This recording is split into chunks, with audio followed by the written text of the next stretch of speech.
दोस्तों ये एक डिस्टर्बिंग मूवी है जो बाप और बेटी के नाजायज रिश्तों को दिखाती है।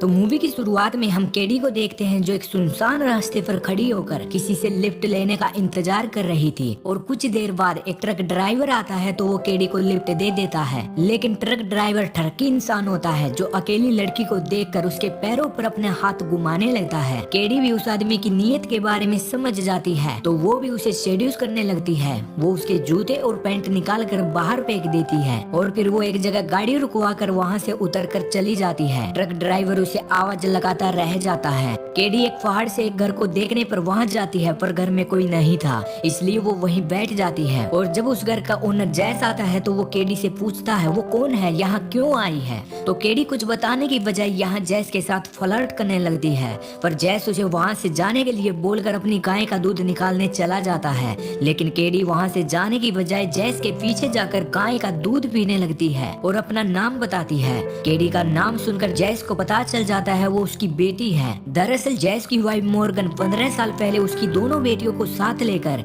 जैस को छोड़कर लवर के साथ वहाँ से चली गई थी। केडी के बारे में पता चलने पर जैस उसे अपने घर में रहने देता है और बातों बातों में उसे उसकी मोम के बारे में पूछता है। तो केडी बताती है उसकी मोम आजकल एक प्रोस्टिट्यूट का काम करती है और वो भी अपने स्कूल में एक लड़के से प्यार कर बैठी थी जो कि उससे प्रेग्नेंट होकर एक 2 महीने के बच्चे की कुंवारी माँ बन चुकी है। केडी बताती है उसकी कुंवारी माँ बनने की वजह से ही सब लोग उसे ताने मारने लगे, गलत बातें बोलने लगे, जिसकी वजह से वो वहाँ से उसके पास आई है। पर ये सब सुनकर जैस गुस्सा होकर केडी को तभी उसका घर छोड़कर जाने के लिए बोलता है, लेकिन केडी जैसे तैसे करके जैस को मना लेती है। और फिर रात को हम देखते हैं केडी जब कपड़े चेंज करने लगती है तो जैस साइड की विंडो से उसे देखने की कोशिश करता है। वो भी केडी से अट्रैक्ट होने लगा था।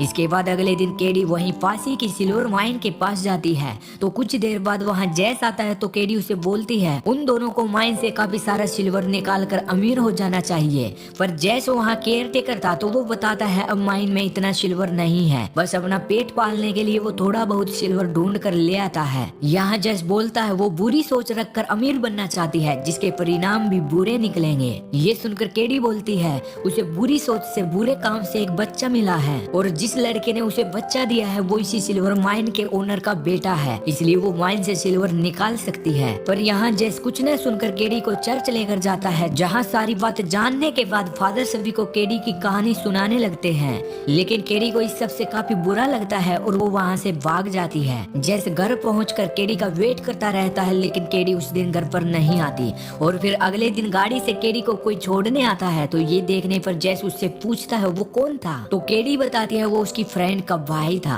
केडी चर्च वाली बात से नाराज थी तो वो अंदर जाकर लेट जाती है, पर जैस को भी अपनी गलती रियलाइज होती है और वो केडी को मनाने अंदर जाता है। जिसके बाद ये दोनों इंटीमेट होने ही वाले थे पर तभी जैस को ये सब ठीक नहीं लगता और वो दूर हो जाता है। और फिर अगले दिन जैस केडी की बात मानकर सिल्वर माइन से सिल्वर लेने जाता है पर काफी खुदाई करने पर भी इन्हें कुछ नहीं मिलता और ये दोनों थक हार कर वापिस घर आ जाते हैं। घर आने पर जैस केडी के लिए गर्म पानी करके उसे नहाने के लिए बोलता है तो केडी जैस के सामने ही न्यूड होकर नहाने लगती है और उसकी बॉडी की मसाज करने को बोलती है। जैस शर्माते हुए मसाज करने लगता है तो जैस अपने हाथ को उसके प्राइवेट पार्ट पर जाने से रोक लेता है। ये देखने पर केडी बोलती है उसे अच्छा लग रहा है, वो मसाज करता रहे। और फिर अगले दिन ये फिर से सिल्वर लेने जाते हैं तो इस बार उन्हें सिल्वर मिल जाता है जिसे दोनों मिलकर शहर बेचने जाते हैं। लेकिन शहर पहुंचने पर केडी शॉपिंग के लिए उतर जाती है और जब जैस सिल्वर बेच कर आता है तो केडी शॉप पर नहीं थी, वो एक बार में मस्ती कर रही थी। जैस भी बार में जाता है तो केडी एक आदमी के साथ डांस कर रही थी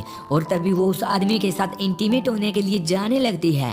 पर तभी जैस बोलता है वो उसके साथ वो सब करेगा जो वो चाहती है। ये सुनकर केडी भी रुक जाती है, लेकिन तभी बार के वही लोग गुस्सा होकर जैस को मारने लगते हैं क्योंकि उसने एक यंग लड़की को उनके साथ जाने से रोक लिया था। और फिर इस फाइट में केडी भी जैस के साथ मिलकर उन लोगों से फाइट करने लगती है, लेकिन ये पुलिस केस हो जाता है। इन्हें कोर्ट जाकर बार में हुई टूट फूट के लिए फाइन भरना पड़ता है। इसके बाद ये दोनों घर आते हैं तो घर पर इन्हें केडी की बड़ी बहन जेनी मिलती है है जो जैस की भी बेटी थी। वो केडी के 2 महीने के बच्चे को भी साथ लाई थी। जैस पहले तो उस बच्चे को देखने पर नाराज होता है, पर रात को वो उसके साथ खेलने लगता है और इसी बीच उसे बच्चे के पेट पर उसका बर्थ मार्क दिखाई देता है। और फिर जेनी बताती है वास उससे शादी करने के लिए मान गया है, कल वो मिलने आ रहा है। और जब अगले दिन वास आता है तो केडी नाराज थी। वो उससे पूछती है वो अब यहाँ क्यों आया है, पहले तो शादी के लिए उसने मना कर दिया था। पर काफी देर बाद वास सॉरी बोलकर किसी तरह केडी को मना लेता है। इसके बाद रात को जैस के घर उसकी वाइफ मॉर्गन आती है जो उसे छोड़कर चली गई थी। उसके साथ उसका हस्बैंड मोक और एक फ्रेंड एड भी आया था।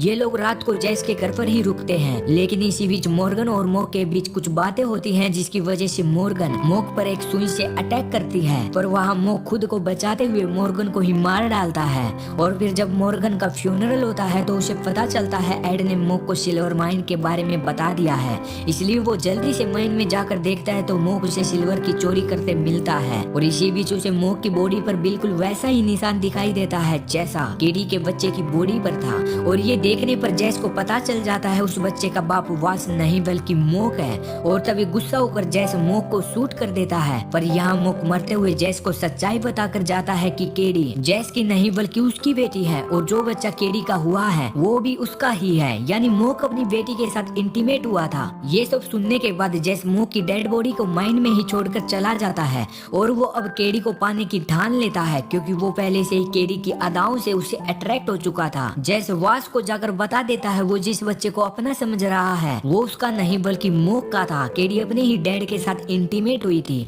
ये सब सुनने पर वास केडी से मिलने को बोलता है, पर जैस उसे केडी से मिलकर बात करने से रोक लेता है। और फिर हम देखते हैं केडी शादी की ड्रेस पहनकर वास का वेट कर रही थी, पर वास नहीं आता तो जैस केडी के साथ बैठकर बातें करने लगता है और उसके पैरों को गलत तरीके से सहलाते हुए माइन में जाकर सिल्वर निकालकर अमीर होने को बोलता है। केडी भी इसके लिए मान जाती है और फिर अगले दिन ये माइन में जाते हैं तो केडी गिर जाती है। जैस उसे उठाने लगता है तो ये दोनों वहीं इंटीमेट हो जाते हैं, लेकिन यहाँ एड इन्हें ये सब करते देख लेता है, जिसके बाद वो पुलिस को बता देता है। और फिर पुलिस आकर केडी और जैस को अरेस्ट कर लेती है क्योंकि उन्होंने इंटीमेट होकर बाप और बेटी के रिश्ते को खाक कर दिया था। इसके बाद हम केडी और जैस को उनके इस कांड के लिए कोर्ट में देखते हैं।